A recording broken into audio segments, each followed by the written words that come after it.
Welcome to the Corona Correction series in association with Refinitiv. I'm your host, Roger Hirst. The UK has been beset with uncertainty since the Brexit vote in 2016. This uncertainty has led to a slowdown in foreign direct investment. And the government handling of the corona crisis has also been called into question, with the economic slowdown being particularly severe and compounding the uncertainty. Despite this, one area where the UK has been moving up the global rankings is within renewable energy. I spoke to Wayne Bryan, Director of European Gas Research at Refinitiv, about the UK's adoption of these technologies, as well as the global trends within this space. Now, the UK itself has done very well in the Regen Index, which looks at the renewable attractiveness on a country basis. The UK started off at, I think they're in 10th about a year ago. We've now moved up to 6th. And this index really shows that the UK now is becoming an attractive place for investment. And it's also, we're seeing solar panel prices are falling. We're seeing a lot of offices, installations, putting solar panels on their flat roofs because they know it can offset their bills. So this is going to feed in as we try and get closer to 2050 and help us get closer to achieving net carbon.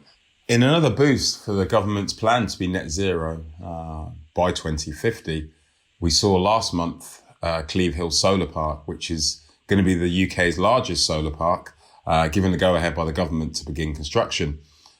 On around 900 acres of northeast Kent coast, we'll see around 800,000 individual solar panels generating enough electricity to power around 91,000 homes. We're looking for production from this site to commence in around 2023. The UK capacity now is around 13 gig. I think we're looking by 2030 to get that to around 29 gig. And hopefully by 2050 around 36 to 40. But as you know, with these projections, finance, etc., market, things may change and we might see more or less. This is only really looking at potential capacity increases. So overall, solar is really making waves. And looking now on the Refinitiv app, we can see solar generation is starting to grow for the day. And it's currently providing around 11% of our electricity at the moment. Now that's quite low. We've been seeing around 30% on a good sunny day. And today we've got no wind, so we're relying on a bit more of solar. And that makes gas generation a lot stronger as well. But we've had these days in May where it was windy, where it was sunny, and renewables on some days were contributing around 48 to 49% of our electricity. Now, in terms of the Regen Index, what we typically have seen over the past few years is China were number one. Since October last year, US has actually overtaken them, and now US is number one in terms of attractiveness for renewable investment. I think one of the reasons of that is there was a federal tax incentive that expires this year, so anyone that actually produced or started to build an installation from 2016 onwards has to have it operational by the end of this year. So for that, we've seen a lot more installations in the US, which has helped bring them above China. The good thing about this, it seems that a lot of these countries are all making real solid commitments for renewables. And as we move towards 2030, 2050, hopefully renewables will play a massive part in power generation across the world. And I think India is a great example of that.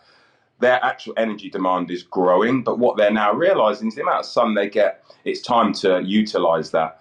So India as well is going to be a big player over the next few years. And not only just for solar, but for wind, for biomass, and all these other renewable energy sources, which is great news.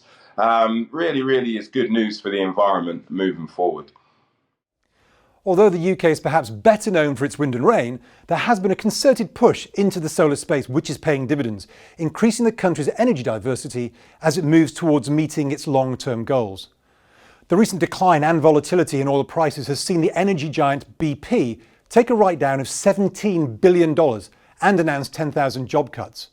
For many analysts, the dislocations within the energy sector that have arisen because of the corona crisis may be the catalyst that spurs politicians into demanding that renewables play a bigger part in the production of energy. And the UK is setting itself up as a destination for investment in this space. We'll see you later with another update.